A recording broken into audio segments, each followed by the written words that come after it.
Okay, as we move toward the home stretch of Jonah, let's finish up Jonah 3:10.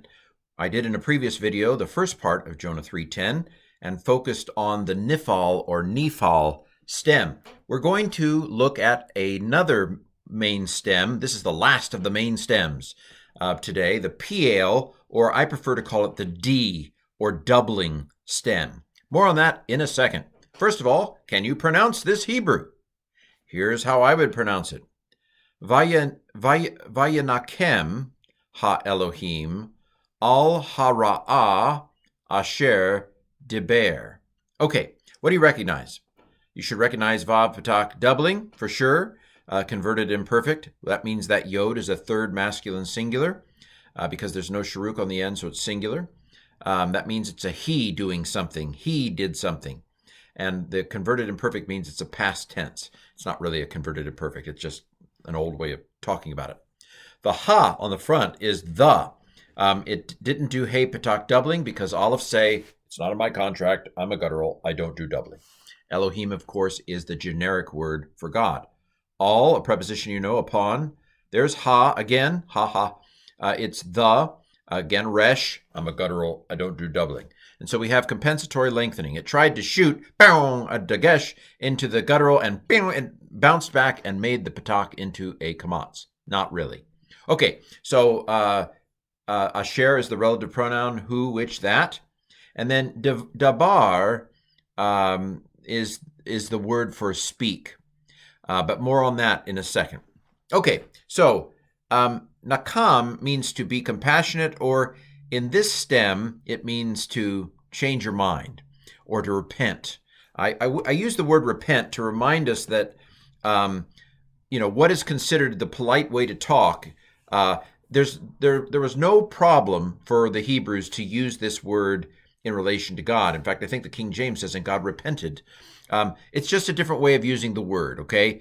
God didn't repent. He doesn't do evil. Well, actually, he's about to do ra'ah, evil. Again, we have to realize that our sensibilities are cultural. Their sensibilities were different. God obviously doesn't do evil. From a theological perspective, God doesn't do evil, okay?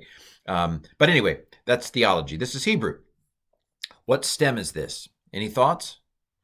You should know from the previous video, it has a doubled first consonant. Remember, 3 main consonants in a Hebrew verb normally, and the first one is doubled. When does that happen? In the Niphal stem. That was the previous video. So this is an N stem, and God repented. The God repented.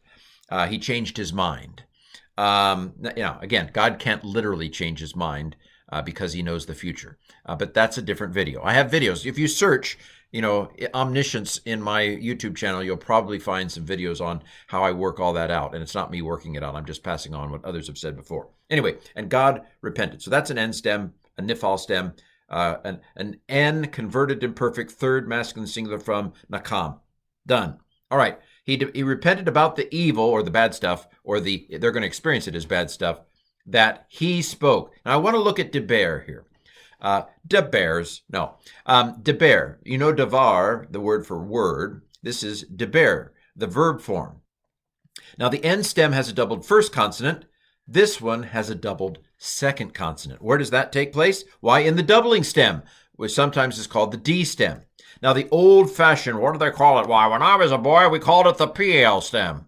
The PL, that's what PL is.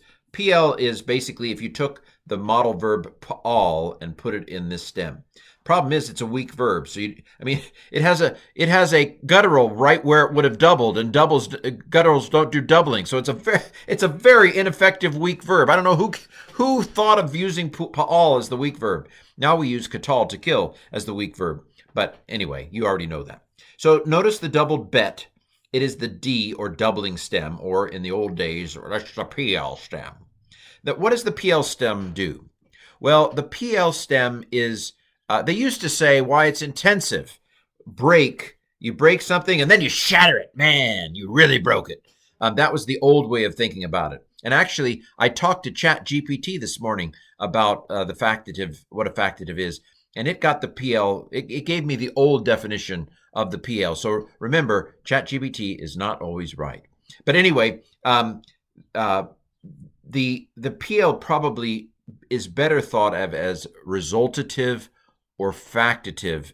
And what that means is when you put a verb in the PL stem, it is putting the verb in that state. So something that's shattered is in a broken state. So the result of breaking is something is shattered. So you see that? So resultative means the D stem is you focus on the resultant state that comes from the verb. So to break, what happens when something's broken? It's shattered. So you shatter it. So intensive probably is not the optimal way of thinking about what the D stem is, but rather the result. What does factative mean? This is for what are called stative verbs. So if somebody is holy, then what would it mean to make holy or to put into a holy state?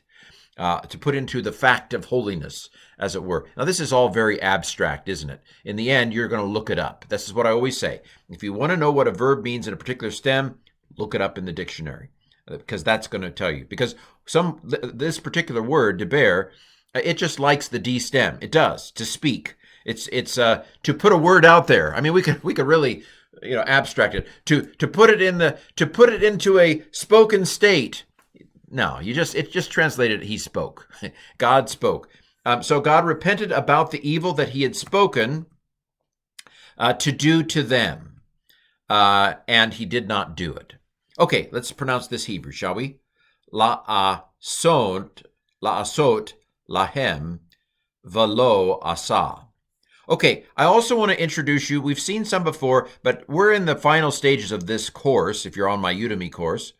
Or of Jonah, if you're just following it on YouTube or Patreon. We have one chapter left, chapter 4. It's not a long chapter.